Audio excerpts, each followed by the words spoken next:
Hey everyone, welcome back. I'm Josie with Awakened Soul, and we're here for a reading about the person on your mind and your connection to each other. Today's reading is going to focus in on this person's perception, basically their point of view. So how are they viewing you? How do they view this connection? What are their honest thoughts and feelings? We're going to unpack a lot in today's reading, and I'm so excited that you joined here today. I hope you're having an amazing day or night wherever you are in this world. Let's get going. I'm going to get started with my archetype cards to see how they're viewing you at this time. Okay? We have the threshold coming up first. Some of you out there might really appreciate a warm color scheme, like your favorite color could be orange, red, yellow, or a combination of the three. Let's get a couple cards out. Their point of view of the viewer, please. Okay, we also have the Queen, and that's interesting. We had two come out. We have the Queen and we have the Healer, and take a look at the colors on both of these cards as well. And I just looked up and saw 111 on the timer, you guys. Drop 111 down below if you've been seeing it a lot recently to let the collective know. Yeah, I know what I'm talking about, you guys. Orange, yellow, red, those could be your favorite color or really important to this connection. Those represent the lower three chakras, okay? Orange, well, let's start with red. Red is the root chakra, orange is the sacral, and yellow is the solar plexus. So starting from the root up, the lower three chakras. So you help this person feel grounded. That's one thing they notice about you quite a bit, is that you are very stable, you're very grounded. They also feel like you could be a permanent presence in their life. Like when you commit to something, you're very committed. Basically, you're very devoted, you're very loyal, you're not going anywhere. They feel like you are trustworthy or somebody they can really rely on. Not only that, you have a really healing presence to you. Some of you out there might resonate as being life path 4. You could be healers, you could be light workers, you could be somebody that's just very grounded, you're very healing, you're very nurturing. There's just something about your energy that this person really likes. However, I will say that sometimes they might find that they see two different sides of you. Like you're the type of person that is very genuine. You're very warm. You bring a very calming, warm, comforting, nurturing presence to the room wherever you go. But people better not cross you, because then they can see a cold side of you come out really quickly. So your person doesn't take you for granted. They also know that you are a person that holds yourself to high standards. You have a lot of integrity. You bring a lot to the table, but if you feel dishonored, disrespected, unappreciated, you're not afraid to set boundaries and walk away. Maybe even be a little bit cold if you need to, but that there's probably a good reason behind that if you do it. You're not just like out there playing emotional games or something like that. They feel like you are, I guess you could say, you're a very benevolent leader. You know how to take charge in your life. Maybe you do take the lead in this connection sometimes, but you have good intentions behind what you do. They also feel like this connection is helping bridge the gap between like one world and another for them. So I would say they view you as very different than anybody else they've ever met. There's just something that feels so different about this connection you share with each other. And it's almost like they feel like they're crossing over the threshold from one period of their life into another from like when they met you. So very interesting. Very, very interesting. Let's get a few cards out now. Talk to me about their inner world, their genuine thoughts and feelings about the viewer, please. We have the 7 of Pentacles. Yeah, there's a lot about stability coming through here. They feel like you're very grounded, you're very stable, and you're interested in long-term growth. So you're not going to invest your time and your energy in something that isn't going to bring you benefit in the future. You're probably not very rash. You're not very impulsive. They feel like you're very calculated and you're thinking about your future. Okay.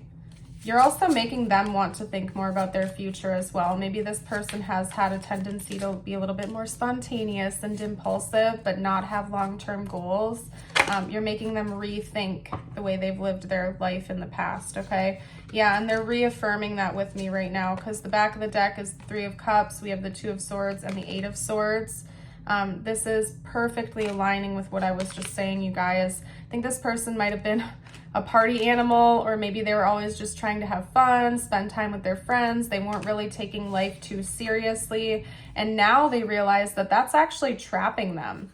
Because it's all fun and games until it's time to retire or time to get serious, buy a home, start a business, you know, whatever it is. It's all fun and games until you have serious things to take care of. And that's when, you know, being a good planner, somebody who's more calculated is actually helpful. Okay, your person was blind to that fault before they met you, I think. They were kind of just having fun, living life. They weren't taking it too seriously. But now maybe they're thinking about the consequences of their long-term future if they don't get more serious. So let's talk about some more things here. Let's talk about some more things. This person's thoughts and feelings about the viewer, please. More information, not just about them. This person likes to talk about themselves a lot, I feel. We have the Lovers. Okay, so this could be your current partner. If not, this is somebody who's definitely hoping to get to that point with you. They would love to be in union with you, in a formal relationship with you. I don't think this is like the situationship type person. Maybe they were in the past, not gonna lie. Maybe they were interested in situationships, friends with benefits, or casual relationships, but not anymore. Definitely not anymore. The second card up is the Two of Cups. They want it all with you. This person does want commitment with you. They want it to be just the two of you. They aren't interested in something casual here. They definitely take your connection seriously, very, very serious, very seriously. They might present themselves as a little bit unbothered or stoic on the outside, but that's not the case. This person is feeling a lot of deep emotions for you, but they might be trying to play it off as, I guess, a little bit unemotional on the outside. I don't really like that, but I'm seeing it here. They could be doing that maybe because they don't want to scare you away, or maybe because they're just really changing their mind about a lot of things and they want to process that inside and not like reveal that to you just yet. We also have the Ace of Swords. That's telling me that they will get to the point where they do confess, where they do, you know, tell you the truth about where they stand, what their thoughts and feelings are. They also feel like you bring them a lot of clarity and you're also helping to turn their life around, okay? So I would say you've had a huge impact on this person so far. No matter how long you've been with this person or known them or have been interacting with them, you've really changed the way they see the world. I just looked down and in the back of the deck for this now, after the Three of Cups was the Hanged Man. Right after I started talking about the Wheel of Fortune here, you've caused a huge turnaround for them. They're starting to take life more seriously. They're starting to take you very seriously. They definitely are thinking about settling down and committing if you haven't gotten to that point yet, or if you are already committed to this person. This is great confirmation for you that they take your connection seriously. They take your relationship very seriously. And they feel like you're changing the way they view things in a good way, in a good direction. They feel like they've needed that. So it's positive. And you know what? I feel like I can leave the reading here, you guys. So I'm going to pull you a couple of personal messages now. If you've been resonating so far and enjoying the messages, I would love it if you would like the video to let me know and subscribe so you can stick around for more in the future. Your first message is the Blue Jay.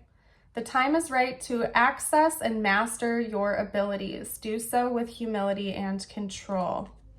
You guys, I also have a Patreon and a YouTube membership, and both of those memberships have different exclusive and extended readings. So if you like my videos, if you watch my channel on a regular basis, I invite you to check one or both of them out. I make it very affordable. It's roughly like $5 a month, so nothing crazy, and you get access to tons of content on both platforms. So if you're interested, check it out down below. You can find a link in the description box, okay? Your affirmation of the day is, I forgive those who have harmed me in my past and peacefully detach from them. Forgiveness plays an essential role in your happiness. Forgiveness replaces the sorrow in your heart with peace and love. Yeah, and I always touch on that. Forgiveness is more about setting yourself free versus the other person, and it's definitely not condoning their actions, okay? When you forgive someone, it's not like you're giving them 2 thumbs up saying that was okay to do. It's more about you choosing to no longer be a victim to it, to set yourself free from the circumstance and release it from your energy. So forgiveness is a beautiful thing. I have gone through the process of doing that. It's a good thing to do. Make sure you forgive yourself, forgive others, release that when you can. Again, it's not about condoning another person's actions. It's more about choosing to be free from it and let it go. It is also said, I'll quote Jesus right now. Sorry if that bothers you guys. I love Jesus very much and I'm proud to say it. He basically says if we want to be forgiven, we also need to forgive. So it's a good thing to remember as well. If you want forgiveness for your mishaps, go ahead and forgive other people too. It's, also part of the karmic cycle. Anyway, I'm gonna hop away from that now. I'm gonna let the reading go, you guys. I want to thank you so much for joining. You're a beautiful soul. I hope you know it. And until next time, bye for now.